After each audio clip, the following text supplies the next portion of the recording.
परमेश्वर की संगति में एक बार फिर से आप सभी का स्वागत है। परमेश्वर का धन्यवाद करते हैं इस सुंदर दिन के लिए कि प्रभु ने हम सबों को इस भयानक महामारी के एक समय में भी सुरक्षित बचाया और संभाला है। आप जहाँ भी हैं आप सुरक्षित रहें, आप परमेश्वर के अनुग्रह और उसकी अधीनता में बने रहें, यही हमारी प्रार्थना है। मैं आज लूका रचित सुसमाचार 15 अध्याय और 11 पद से 22 पद पर 24 पद पर हम लोग मनन करेंगे और इन्हीं बातों पर आपसे विचार विमर्श करूंगा। मैं चाहता हूं कि आप वचन को ध्यान पूर्वक सुने, कोई नई बात नहीं है।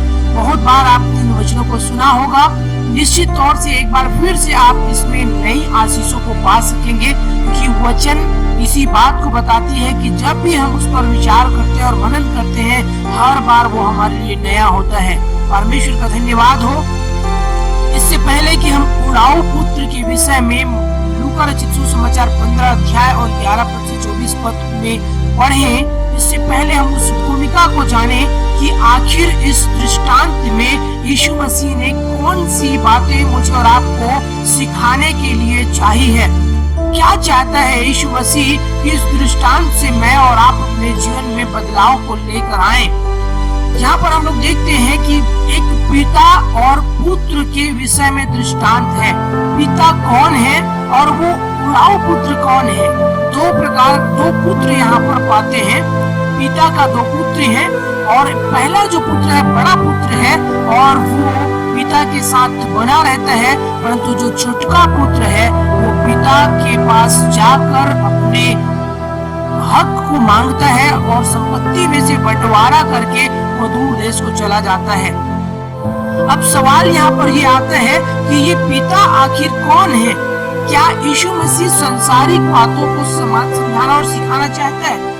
आत्मिक दृष्टि से जब हम देखते हैं तो ये पिता परमेश्वर है, क्योंकि वचन में लिखा है परमेश्वर ने मनुष्य की सृष्टि करते समय कहा, आओ हम मनुष्य को अपने स्वरूप और समानता में बनाएं। आदम को उसने अपने स्वरूप के अनुसार अपनी समानता में बनाया और उसके रहने के लिए भी स्थान दिया। हम आगे चलकर इस बात को भी देखेंगे कि वो घर कौन है। सबसे पहले हम देखते हैं कि पिता आखिर कौन है। यहाँ पर यूहन्ना रचित सुसमाचार पहले अध्याय और 12वें पद को जब पढ़ते हैं वहाँ पर लिखा है कि परमेश्वर उन सब को जो यीशु मसीह पर विश्वास करते हैं उनको अपनी संतान होने का अधिकार देता है।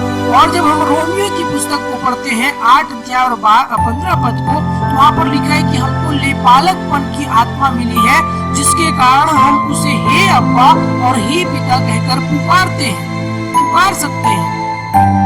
दूसरी बात कि आत्मिक घर कौन है, जहाँ पर पिता और पुत्र का संबंध है। आत्मिक घर मैं और आप हैं, जहाँ पर स्वयं परमेश्वर विराजमान होता है और हमारा आत्मा वहाँ पर होता है।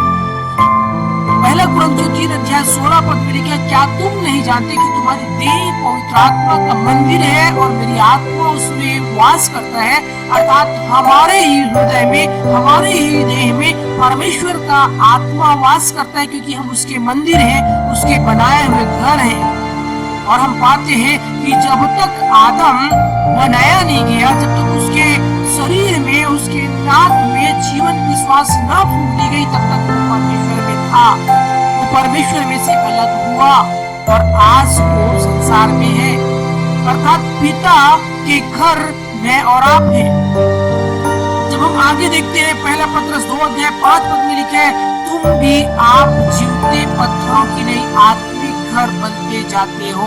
मैं और आप आत्मिक घर है जिसमें पिता वास करता है। जब पिता घर में है तो उसकी अधीनता कहाँ है? क्योंकि हम इस दृष्टांत में इसी बात को सीखते हैं कि एक पुत्र है जो पिता की अधीनता को छोड़कर वो बाहर चला जाता है, संसार में चला जाता है। ये धन, अब दूसरी बात और तीसरी बात हम देखते हैं कि धन।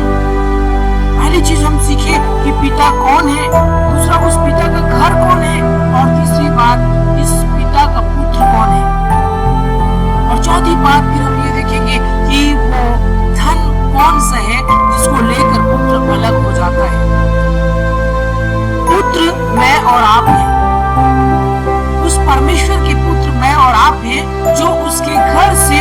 बाहर चले जाते हैं। जब तक वचन में लिखा है आदम परमेश्वर के बनाए हुए उस स्थान पर निवास करता रहा, तब तक उसके जीवन में कोई गरीबी नहीं थी, कोई परेशानी नहीं थी, कोई बीमारी नहीं थी, कोई मृत्यु नहीं था। परंतु पिता के घर से बाहर दुख, तकलीफ, पीड़ा, समस्या, मुसीबत, कमी घटी, लड़ाई झगड़े और उपद्रव और सब प्रकार की बुरी बातें पिता के घर के बाहर में हम देखते हैं। इस उड़ाऊ पुत्र के विषय में देखते हैं, वो धन जो परमेश्वर की महिमा का धन था, उसने छोड़कर अपना हिस्सा लेकर अलग जाना चाहा। उसने सोचा कि मैं अपनी वजूद बनाऊं, मैं अपनी पहचान बनाऊं और मैं अपना नाम और शोहरत कमाऊं। और इसलिए पिता ने जो धन दिया था, जो पिता के साथ धन मिला हुआ था, उसमें से उसने अपने हिस्सा को लेकर अलग अपनी पहचान बनाने के लिए वो बाहर निकलने की प्रयास करता है। आज मैं और आप भी जब देखते हैं अपने जीवन को कि वो पिता का धन मेरे और आपके जीवन में कहां पर है, आत्मिक धन आखिर क्या है। जब हम गलातियों 5 अध्याय और 22 पद को पढ़ते हैं, वहां पर लिखा है, और आत्मा का फल प्रेम, आनंद, मेल, धीरज, कृपा, भलाई, विश्वास, नम्रता और संयम है। ये 9 प्रकार के आत्मिक फलों को हम पाते, जो ये हमारे आत्मिक घर का धन है, जिसको लेकर उड़ाऊ पुत्र, छुटका पुत्र पिता के घर से बाहर निकल जाता है। इसको थोड़ी से हम वचन से भी समझेंगे। यहाँ पर लिखा है, फिर उसने कहा, किसी मनुष्य के 2 पुत्र थे, उनमें से छोटे ने पिता से कहा, हे पिता, संपत्ति में से जो भाग मेरा हो वह मुझे दे दीजिए। उसने उनको अपनी संपत्ति बांट दी। बहुत दिन न बीते थे कि छोटा पुत्र सब कुछ इकट्ठा करके दूर देश को चला गया। पहली बात, पुत्र अपना हिस्सा अलग लिया, और दूसरी बात, वो पिता से दूर चला गया। आगे हम देखते हैं, बहुत दिन न बीते थे कि छोटा पुत्र सब कुछ इकट्ठा करके दूर देश को चला गया और वहां कुकर्म में अपनी संपत्ति उड़ा दी। कुकर्म में, इसके पहले वो सुकर्म में बना हुआ था। जब तक मनुष्य सुकर्म में बना होता है, अच्छा काम करता है, तब तक परमेश्वर की दया, करुणा, उसकी शांति, उसका अनुग्रह, उसकी आशीषें, उसका आनंद उसमें बना होता है। तो जब वो पिता से दूर जाता है और अपने जीवन को कुकर्म में लगा देता है, तब समस्याएं शुरू होती है। हम देखते हैं गलातियों 5 अध्याय 19 पद को, 20 पद को, वहां पर भी लिखा है कि कैसे मनुष्य संसार के पाप और बुराई में फंस जाता है। इफिसियों 4 अध्याय 19 पद में भी पाते हैं, रोमियो 13 अध्याय 13 पद और मरकुस 7 अध्याय 22 से 23 पद में हम पाते हैं कि मनुष्य संसार की लोभ, लालच, वैभव, विचार और हर प्रकार के वैभव और विचार की बातों में, बहुत सारी बुरी बातों में फंस जाता है और वो कंगाल हो जाता है। छुटके पुत्र ने कुकर्म किया और अपनी संपत्ति उड़ा दी। परमेश्वर पिता की जो संपत्ति है, प्रेम, आनंद, मेल, धीरज, कृपा, विश्वास, भलाई, नम्रता और संयम, ये सब कुछ उसने उड़ा दी और वो कंगाल हो गया। जब सब कुछ खर्च कर चुका तो उस देश में बड़ा अकाल पड़ा। जब आत्मिक धन चला जाता है और तब अकाल आता है और तब वो कंगाल हो गया। लिखा है 14 पद में, कंगाल हो गया। कंगाली किस बात को दिखाता है?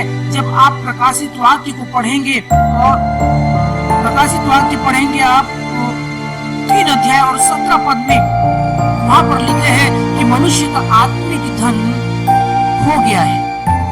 आज वो इस बात को जानता भी नहीं है कि कैसे उसके जीवन से वो आत्मिक धन खो गया है और वो कंगाल हो चुका है और वो अभागा है, वो नंगा है। इस बात का एहसास उसको नहीं है। यहाँ पर भी उड़ाऊ पुत्र